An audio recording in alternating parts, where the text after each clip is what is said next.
तो फिर चलिए शुरू करते हैं। आज हम इस वीडियो के माध्यम से देखेंगे बंगाल के गवर्नर जनरल, भारत के गवर्नर जनरल और वायसराय के कार्यकाल में जितने भी घटनाएं घटी है सबको एक एक करके देखते हैं। तो फिर आइए।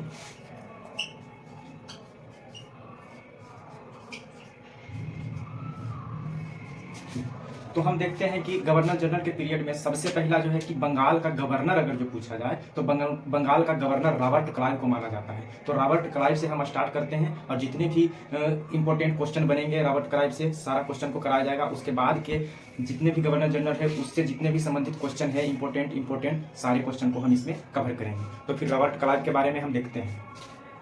रॉबर्ट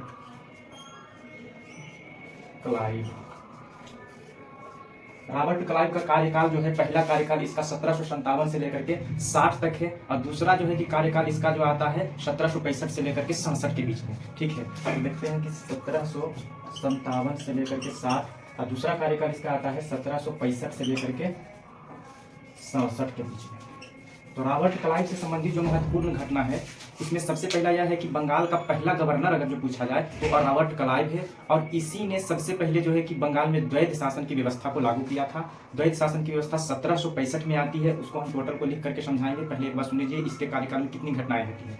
रॉबर्ट क्लाइव सबसे पहले बंगाल में द्वैध शासन व्यवस्था लाता है। द्वैध शासन व्यवस्था जो है 1765 से 72 तक लागू रहता है और जो है कि इसी ने इलाहाबाद की संधि 1765 ईस्वी में करवाया था। इलाहाबाद की संधि जो है कि अंग्रेज और त्रिगुटों के बीच हुआ था। त्रिगुट में जो है कि अवध, बंगाल के नवाब और मुगल बादशाह के बीच। अवध की तरफ से शुजा-उद-दौला था, उसके बाद बंगाल के नवाब मीर जाफर, उसके बाद मुगल बादशाह शाह आलम द्वितीय के बीच में इलाहाबाद की संधि हुई थी। ठीक है, तो इसको हम देखते हैं।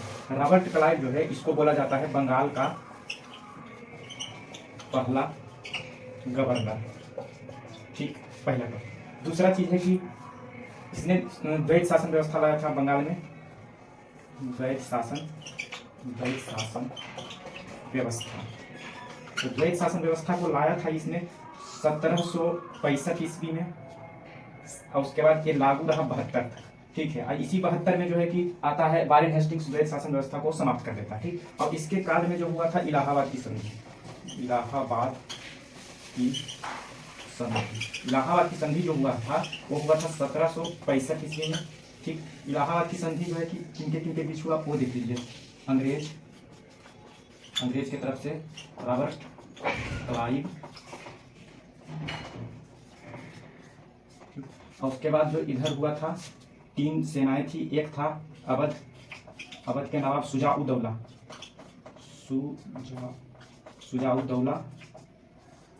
उसके बाद एक था बंगाल के नवाब उस समय था मीर जाफर और एक था अवध हो गया, बंगाल हो गया, मुगल शाह आलम द्वितीय के बीच इलाहाबाद की संधि हुई थी। ठीक है, तो इससे संबंधित हमको इतना ही क्वेश्चन जानना है रॉबर्ट क्लाइव से संबंधित। उसके बाद के जो है कि गवर्नर आते हैं बंगाल के प्रॉपर गवर्नर, उसमें बेरेलस्ट है 1767 से लेकर के 69 तक 2 साल उसका कार्यकाल है। उसके बाद कार्टियर आता है, कार्टियर का काल है 1769 से लेकर के 72 के बीच में। उसके बाद ओवरऑल वारेन हेस्टिंग्स आता है जो कि बंगाल के गवर्नर के रूप में जो है 1772 से लेकर 74 तक कार्य करता है। लेकिन 73 में 73 में ही रेगुलेटिंग एक्ट आ जाता है और रेगुलेटिंग एक्ट के माध्यम से जो है बंगाल के गवर्नर को गवर्नर जनरल ऑफ बंगाल बना दिया जाता है। तो उसका गवर्नर जनरल ऑफ बंगाल के रूप में कार्यकाल 74 से लेकर के 85 के बीच में आता है। तो अगला हम देखते हैं वारेन हेस्टिंग्स। इसके बीच में इसके बाद जो है रॉबर्ट क्लाइव के बाद क्या हम बताएं कि बेरेलस्ट आया। देख लीजिए बेरेलस्ट जो है 1767 से लेकर के 69 के बीच में। उसके बाद कार्टियर जो है कि 1769 से लेकर के 72 तक रहता है। उसके बाद आता है वारेन हेस्टिंग्स, इसका कार्यकाल है 1772 से लेकर के 74 तक। और दूसरा जो है कि ये बंगाल के गवर्नर जनरल के रूप में काम किया 1774 से लेकर के 85 तक। ठीक है, तो इसको हम बढ़िया से देखते हैं वारेन हेस्टिंग्स के बारे में क्या है। वारेन हेस्टिंग्स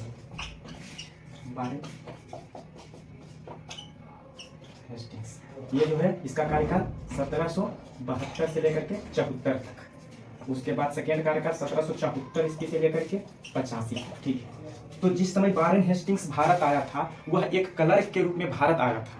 1750 ईस्वी में ही वारेन हेस्टिंग्स एक क्लर्क के पद पर भारत आया था, लेकिन उसके काम जो है कि बहुत अच्छा थे। वो जो है कि उसका माइंड सेट एक अधिकारी लेवल का था, इसलिए वो धीरे धीरे प्रमोशन करते करते जो है कि बंगाल का गवर्नर बना दिया गया। और गवर्नर से जो है कि पहला ही बंगाल का गवर्नर जनरल भी इसी को माना जाता है, गवर्नर जनरल का पद भी इसको प्राप्त हुआ। ठीक है, इसके शासन काल में जो है कि बहुत ज़्यादा महत्वपूर्ण घटनाएं घटी है, जिसमें से सबसे पहला हम लोग देखते हैं कि इसी के कार्यकाल में प्रथम आंग्ल मराठा युद्ध हो रहा था, जो कि 1775 से लेकर के 1782 तक चलता है। और इसी के कार्यकाल में ही द्वितीय आंग्ल मैसूर युद्ध हो रहा था, जो कि 1780 से लेकर के 84 के बीच में हो रहा था। ठीक है, सालबाई की संधि के द्वारा आंग्ल मराठा युद्ध की समाप्ति होती है 82 में, और मंगलौर की संधि के द्वारा द्वितीय आंग्ल मैसूर युद्ध की समाप्ति होती है। और जो है कि इंपॉर्टेंट फैक्ट इसमें देखना यह है कि इसी के कार्यकाल में जो है 1780 ईस्वी में जेम्स ए हिक्की ने द बंगाल गजट, जो कि भारत का पहला समाचार पत्र है, उसका जो है कि स्थापना या प्रकाशन करता है। उसके बाद एक साल के बाद 1780 में था Bengal Gazette, James A Hicky. 1781 में विलियम जोन्स के द्वारा the Asiatic Society of Bengal की स्थापना की जाती है। उसके बाद जस्ट इसका एक साल के बाद 1782 ईस्वी में जोनाथन डंकन के द्वारा बनारस में एक संस्कृत विद्यालय की स्थापना की जाती है। वारेन हेस्टिंग्स जो है कि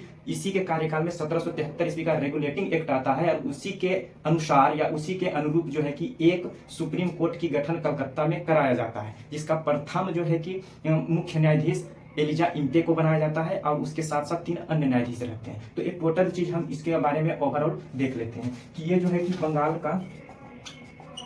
का पहला गवर्नर जनरल बना। जी बना, ठीक, गवर्नर जनरल बना। दूसरा चीज, इसी ने द्वैत शासन व्यवस्था में हम क्या बताए थे कि द्वैत शासन व्यवस्था, सबसे पहले देखिए द्वैत शासन व्यवस्था को देख लीजिए एक बार क्या है द्वैत शासन व्यवस्था। द्वैत शासन व्यवस्था जो है क्लाइव लाया था 1765 में, आई चला कहाँ तक 72 तक। ठीक है, तो द्वैत शासन व्यवस्था से आशय यह है कि इसमें दो जो है कि शासन की बागडोर संभाल रहा था। ठीक है, द्वैत शासन में प्रशासन जो है वो नवाब संभाल रहा था बिना किसी लाभ से। ठीक है, और उसके बाद जो है कि राजस्व वसूली का अधिकार वह स्वयं ईस्ट इंडिया कंपनी रखी गई थी। द्वैत शासन व्यवस्था में प्रशासन जो है, प्रशासन वो नवाब बंगाल का नवाब संभाल रहे थे, और इधर जो है राजस्व वसूली वो ईस्ट इंडिया कंपनी कर रही थी। ईस्ट इंडिया कंपनी गवर्नर के माध्यम से कर रही थी। लेकिन जब इसको जो है कि बंगाल का गवर्नर जनरल बनाया जाता है, तो इसने द्वैत शासन व्यवस्था को समाप्त कर दिया। तो 72 ईस्वी में द्वैत शासन व्यवस्था की समाप्ति हो जाती है। इसमें एक पॉइंट हम नोट करते हैं कि 1772 में द्वैत शासन व्यवस्था की समाप्ति। ठीक, उसके बाद हमने बताया कि इसके काल में ही प्रथम आंग्ल मराठा युद्ध हो रहा था। तो प्रथम आंग्ल मराठा युद्ध, प्रथम आंग्ल मराठा युद्ध 1775 से लेकर के 82 तक चलता है। और इस युद्ध की समाप्ति जो है सालबाई की संधि,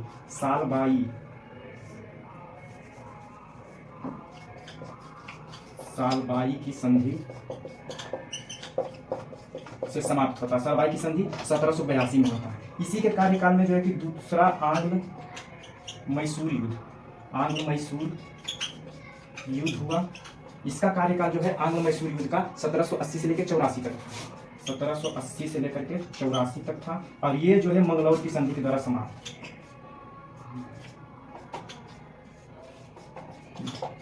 संधि से समाप्त। ठीक, मंगलौर की संधि जो है 1784 में होता है। ठीक, इसके बारे में इतना जानना है। और हमने क्या बताया, देखिए यहाँ मिटा देते हैं ऊपर से। 1780 ईस्वी में हमने कहा द बंगाल गजट, जो कि भारत का प्रथम प्रकाशित समाचार पत्र, भारत का प्रकाशित समाचार पत्र है। ठीक, जेम्स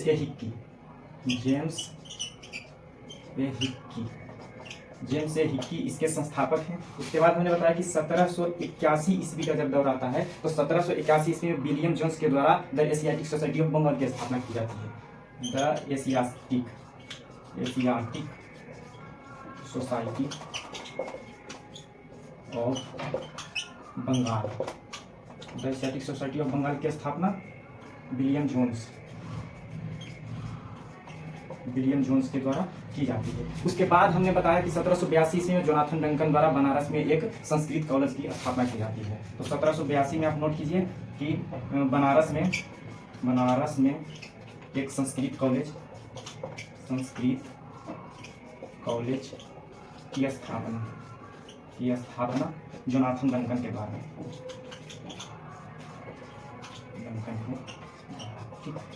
इसके बारे में, वारेन हेस्टिंग्स के बारे में इतने इंपॉर्टेंट फैक्ट बनते हैं। इसने 2-3 बातें और भी है, जैसे कि ये इसके बारे में बहुत ज़्यादा क्वेश्चन पूछा जाता है कि कौन से ऐसे जो है कि गवर्नर जनरल हुए जिस पर महाभियोग लगाया गया था। तो वारेन हेस्टिंग्स एकमात्र ऐसे गवर्नर जनरल है जिस पर इंग्लैंड में जो है वहाँ के अधिकारी भ्रष्टाचार के आरोप लगाकर इस पर महाभियोग लगाया था, और वारेन हेस्टिंग्स ने ही सुरक्षित घेरे की एक नीति थी वह अपनाया था। तो उसको भी देख लीजिए, वारेन हेस्टिंग्स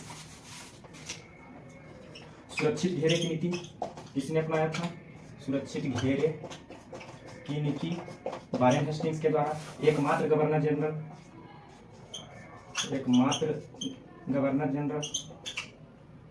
जिस पर महाभियोग लगाया गया,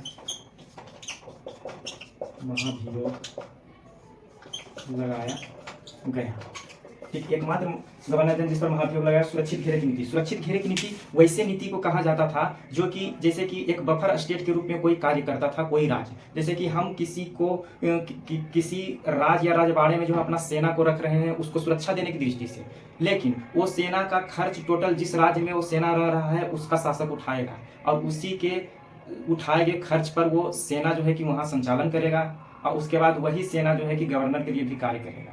तो यही था सुरक्षित घेरे की नीति कि जो है कि उसके आड़ में रह करके बहुत दिनों तक जो है राजों और रजवाड़ों से जो है कि एक मोटा रकम वसूला जाता था कि हम तो पुलिस का आपको व्यवस्था दे रहे हैं, आप जो है कि पुलिस को अपने यहाँ रखिए और उसका खर्च उठाइए। यही नीति को सुरक्षित घेरे की नीति बोला जाता है। तो वारेन हेस्टिंग्स के बारे में मूल रूप से हमको इतना जानना है। इसके बाद जो है कि अगला गवर्नर जनरल आता है लॉर्ड कॉर्नवालिस। तो कॉर्नवालिस के बारे में देखिए,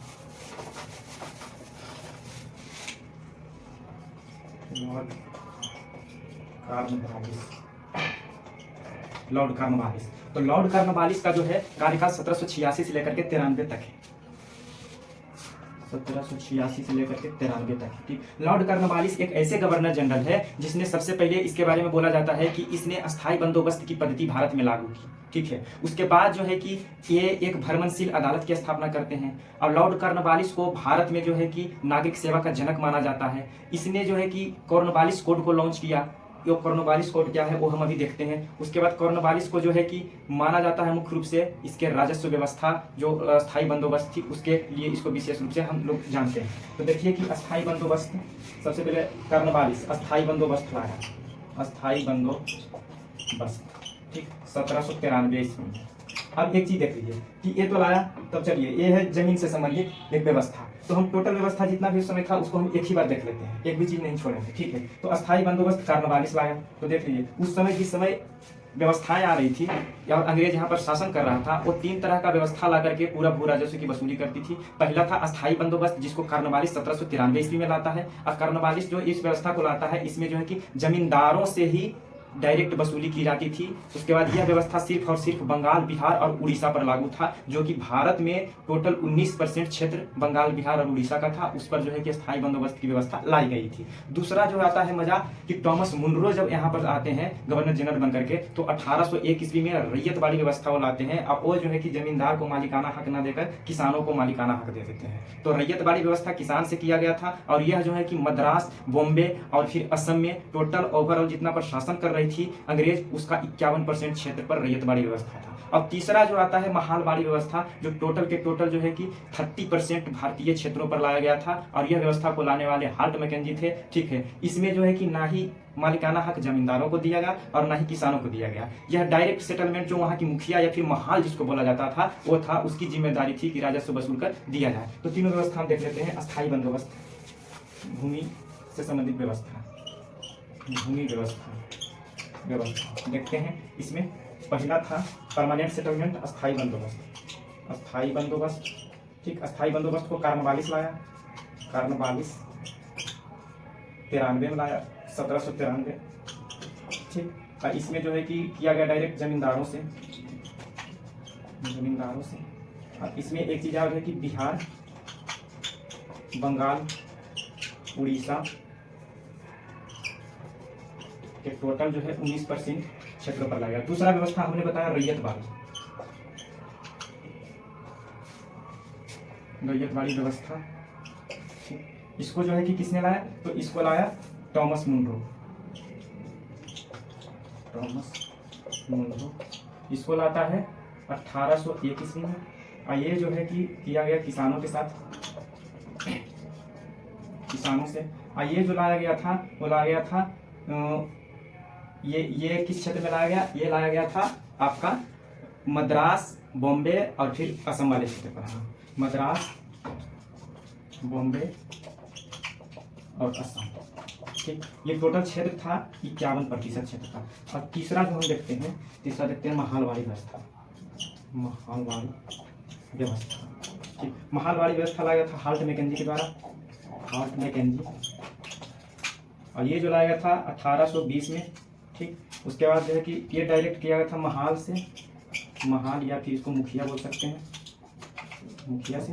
उसके बाद ये जो लाया गया था यूपी, उत्तर प्रदेश, मध्य प्रदेश और फिर उत्तर प्रदेश, मध्य प्रदेश और पंजाब वाले क्षेत्र पर ये जो टोटल 30% क्षेत्रों पर लाया था। इसी तीनों प्रकार की व्यवस्था को हमने बढ़िया से देखा और यही तीनों व्यवस्था से क्वेश्चन बहुत ज्यादा टकराता है। ठीक है, यही तीन व्यवस्था था जिसके माध्यम से अंग्रेज राजस्व वसूली करते थे। अब हम आगे देखते हैं। हमने कहा लॉर्ड कॉर्नवालिस जो है कि नागरिक सेवा का जनक माना जाता है। नागरिक सेवा का जनक, नागरिक सेवा का जनक। ये शक्ति के पृथ्वीकरण सिद्धांत को लाया, शक्ति के पृथ्वीकरण सिद्धांत को लाया, सेपरेशन ऑफ पावर इसको बोला जाता है। ये क्या है, शक्ति का पृथ्वीकरण सिद्धांत। तो शक्ति के पृथ्वीकरण सिद्धांत के द्वारा मतलब पृथक कर देना, मतलब कोई भी चीज को अलग कर देना। इसने यह व्यवस्था किया कि जो अपर अधिकारी होंगे वो डायरेक्ट अंग्रेज होंगे और उसके नीचे जितने भी अधिकारी होंगे वो भारतीय होंगे। इसने सिविल सेवा को दो भागों में बांट दिया, एक कन्वेंटेड, इसको कॉर्नवालिस कोड के नाम से जानते हैं, कॉर्नवालिस कोड। इसके तथ्य में इसको इसने सिविल सेवा को दो भाग में बांट दिया, एक कन्वेंटेड था, कन्वेंटेड, और एक था अनकन्वेंटेड। ठीक, इसमें जो है कि इसमें जो अपर अधिकारी होते थे वो डायरेक्ट जो है अंग्रेज अपने आदमियों को रखते थे। इसको आईसीएस नाम दिया गया और इसको जो है कि पीसीएस नाम दिया गया। यही है इंडियन आईसीएस और पीसीएस, प्रोविंशियल सिविल सर्विस जो इंडियन सिविल सर्विसेज। उसी समय जो कॉर्नवालिस जो है कि वो व्यवस्था लाया था जो आज तक चल रही है। ठीक है, इसमें जो है कि ऊंचे पोस्ट होते थे, इसमें थोड़ा सा इससे डाउन वाला पोस्ट होता था, तो इसको कॉर्नवालिस कोड के नाम से जाना जाता है। बस इसके बारे में इतना हमको जानना है कॉर्नवालिस के बारे में। इसके बारे में एक बात हमने यह बताया कि भ्रमणशील अदालत का स्थापना करने वाला है कॉर्नवालिस है। उसके बाद जो आता है गवर्नर जनरल, वो आता है लॉर्ड बेलेजली। तो बेलेजली के बारे में हम थोड़ा सा बता देते हैं कि इसका जो है कि सबसे ज्यादा अगर इसको याद किया जाता है तो इसने एक व्यवस्था लाया था सहायक संधि की व्यवस्था, इसके लिए जाना जाता है। सहायक संधि की व्यवस्था क्या होती थी, सहायक संधि की व्यवस्था उस व्यवस्था को कहा जाता था जो कि भारतीय राजवाड़ों से जो सुलह कर लिया जाता था और सुलह के नाम पर जो है कि उसको हम सुरक्षा देंगे। अंग्रेज बोलते थे कि तुम हमसे संधि कर लो, हम तुमको सुरक्षा देंगे और हमारे सैनिक को कुछ तुम अपने राज्य में रखो और उसका पूरा खर्च उठाओ। ठीक वही वाला बात, जो बात जो है कि सुरक्षित घेरे की नीति में वारेन हेस्टिंग्स लाता है, इसको असुचारू ढंग से जो है कि ये लॉर्ड बेलेजली ने लाया। इसलिए इस व्यवस्था को सहायक संधि के नाम से जाना जाता है। यह व्यवस्था को अपनाने वाला सबसे पहला जो है राजवाड़ा हैदराबाद था, जो कि 1798 ईस्वी में इस संधि पर हस्ताक्षर किया। उसके बाद जो है मैसूर और तंजौर दोनों एक साथ 1799 ईस्वी में इसमें हस्ताक्षर करता है। उसके बाद अवध जो है कि 1801 ईस्वी पर इस संधि पर सिग्नेचर करता है। और चौथा जो है कि सिंधिया 1804 ईस्वी में इस सहायक संधि में शामिल हो जाता है। ठीक है, तो इसको हम सहायक संधि को एक बार देख लेते हैं। लॉर्ड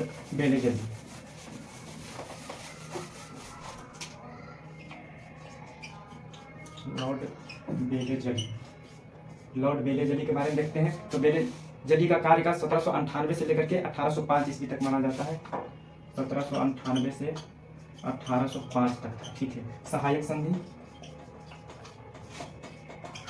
संधि पर सिग्नेचर करने वाले सबसे पहले हम बताएं हैदराबाद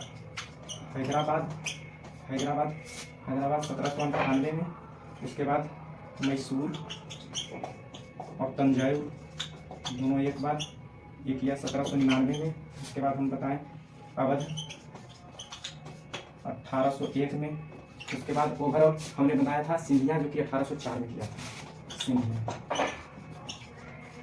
1804, ठीक है। इतना इसके बारे में जानना है। एक ऐसे भी रजवाड़े थे जो सहायक संधि को मतलब कि प्रस्ताव को दरकिनार कर दिया था। इंदौर के जो होलकर हैं वो सहायक संधि स्वीकार करने से इनकार कर दिए थे, ठीक है। इसके काल में ही चौथा आंग्ल मैसूर युद्ध होता है। जैसे कि देखिए, मैसूर जो है सहायक संधि पर सिग्नेचर कब किया? 1799 में। 1799 ईस्वी ही 1799 ईस्वी ही आंग्ल मैसूर युद्ध, फोर्थ आंग्ल मैसूर युद्ध,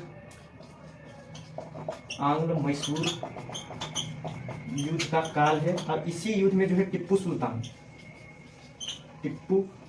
मारा जाता है, और मजबूरी के कारण जो है कि मैसूर राज्य इससे सहायक संधि कर लेता है, ठीक है। यह एक ऐसा गवर्नर जनरल है जो अपने आप को जो है बंगाल का शेर कहता था, ठीक। तो बंगाल का शेर कहलाने वाला गवर्नर जनरल पूछता है क्वेश्चन में, तो बेले जली है, बंगाल का शेर कहता था अपने आप को, ठीक है। तो इसके बारे में इतना देखना है। उसके बाद एक गवर्नर जनरल है लॉर्ड मिंटो प्रथम, ठीक है। लॉर्ड मिंटो प्रथम जो है कि इसके बाद ही आता है। उसका कार्यकाल 1707 से लेकर के 13 तक है। तो लॉर्ड मिंटो का जो है कि नाम हम इसलिए याद रखते हैं कि इसके कार्यकाल में ही अमृतसर की संधि 1809 ईस्वी में होती है। तो इसको देखिए, लॉर्ड मिंटो,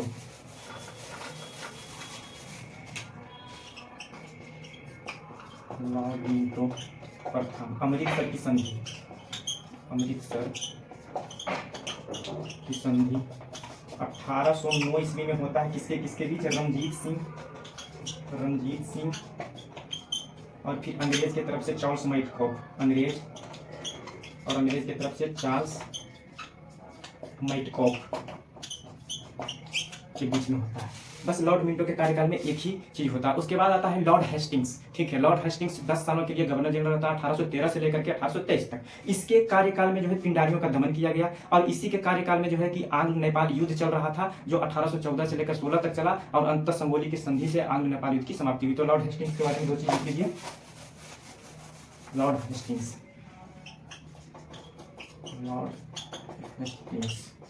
ठीक, ये 1813 से लेकर के 1823 तक रहता है।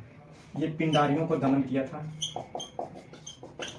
पिंडारियों का दमन, और इसी के कार्यकाल में जो है कि आंग्ल नेपाल युद्ध 1814 से लेकर के 16 तक चलता है। इस संगोली की संधि से समाप्त हो जाता है। संगोली की संधि, संगोली की संधि से समाप्त होता है। पहला हमने क्या बताया? आंग्ल मराठा युद्ध जो है 1775 से लेकर के 82 तक चला, जो कि किसके संधि? सालबाई की संधि के द्वारा समाप्त हुआ। दूसरा हमने बताया कि आंग्ल मैसूर युद्ध जो है कि 1780 से 84 तक चलता है, वो मंगलौर की संधि से समाप्त होता है। और यहाँ हमने बताया कि हेस्टिंग्स के काल में जो है कि आंग्ल नेपाल युद्ध 14 से लेकर के 16 के बीच हुआ, जो संगोली की संधि से समाप्त होता है। उसके बाद जो है कि गवर्नर जनरल 23 से लेकर 28 तक रहते हैं लॉर्ड एम हस्ट के शासनकाल के बारे में एक ही चीज हमको जानना है कि लॉर्ड एम हस्ट का कार्यकाल में ही आंग्ल बर्मा युद्ध, जो कि अभी म्यांमार के नाम से जाना जाता है, हुआ था, जो यानडबू की संधि से समाप्त होता है। तो लॉर्ड एम हस्ट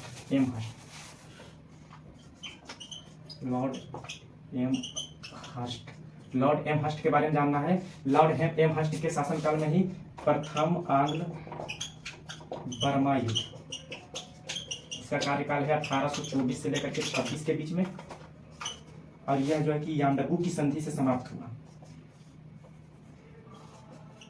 यानडबू की संधि, यानडबू एक जगह का नाम है, संधि से समाप्त, ठीक। इसके बारे में इतना जानना है। एक चीज और जाना है कि 1824 में कभी कभी पूछ दिया जाता है कि बैरकपुर में सैनिक विद्रोह जो है किसके कार्यकाल में हुआ था? तो इसी के कार्यकाल में हुआ था, ठीक है। उसके बाद हम ओवरऑल देखते हैं कि लॉर्ड विलियम बेंटिंग, जो कि 1828 से लेकर के 1835 के बीच में यह यहाँ पर गवर्नर जनरल के रूप में रहा, और लॉर्ड विलियम बेंटिंग ही प्रथम गवर्नर जनरल था जिसे कि बंगाल के गवर्नर से भारत का गवर्नर जनरल बना दिया गया, ठीक है। और इसके शासनकाल में बहुत सारी घटनाएं घटती है, जैसे कि सती प्रथा का अंत इसी ने किया था, ठगी प्रथा को समाप्त इसी ने किया था, शिशु बालिका हत्या पर प्रतिबंध इसी ने ही लगाया था। उसके बाद जो है कि इसी के समय में एक एक्ट आता है, एक्ट 1833 का एक्ट। उस एक्ट में कहा गया था कि धर्म, जाति, रंग के आधार पर भेदभाव जो है कि कंपनी के अधिकारियों में नहीं होगा। तो इसके बारे में थोड़ा सा देख लेते हैं।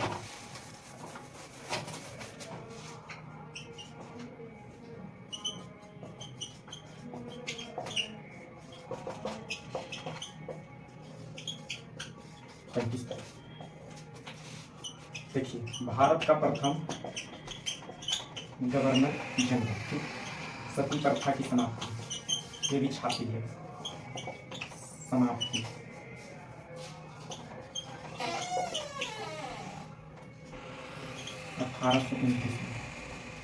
राजा राम मोहन राय के सहयोग से, राजा राम मोहन राय के सहयोग से RR, ठीक, ठगी प्रथा को समाप्त किया जनरल स्लीमैन की सहायता से, जनरल स्लीमैन की सहायता से, ठीक है। उसके बाद इसके बारे में हमने बताया कि शिशु बालिका हत्या पर भी प्रतिबंध लगाया, तो उसको ये भी देख लीजिए कि शिशु बालिका की हत्या पर प्रतिबंध, ठीक। और इसी के काल में एक्ट ऑफ 1833 आया, जिसमें कहा गया कि धर्म, जाति, लिंग, रंग के आधार पर भेदभाव नहीं, ठीक। इसके बारे में इतना हमको जानना है। उसके बाद आता है चार्ल्स मेडकॉफ। चार्ल्स मेडकॉफ के शासनकाल में एक महत्वपूर्ण घटना यह है कि जो भारत के प्रेस जो था और पत्र पत्रिकाएं थी उस पर जो है कि रोक लगा दिया गया था, लेकिन मेडकॉफ जो है कि इस नियंत्रण को हटा दिया, इसलिए भारतीय प्रेस के मुक्तिदाता से चार्ल्स मेडकॉफ को जाना जाता है।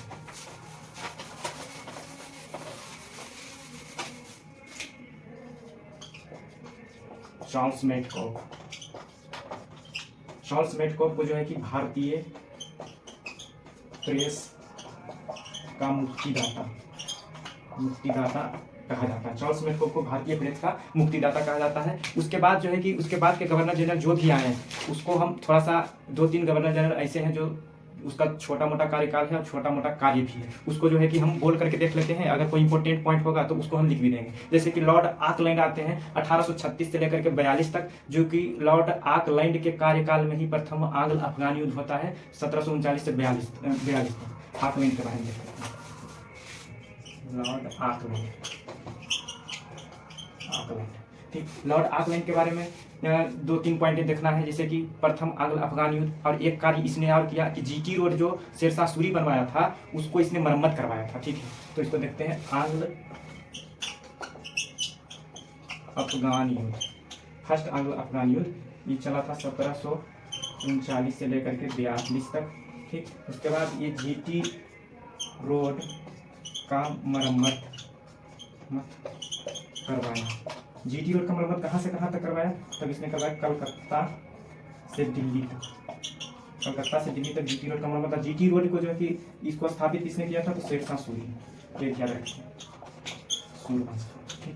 तो आकलैंड के बारे में हमें इतना जानना है। अगला है लॉर्ड एलनबरो। तो लॉर्ड एलनबरो के बारे में हमको एक चीज यह जानना है कि सिंध का विलय जो है कि लॉर्ड एलनबरो के शासनकाल में हुआ, और दूसरा चीज ये है कि एलनबरो के कार्यकाल में ही दास प्रथा की समाप्ति होती है पूर्ण रूप से।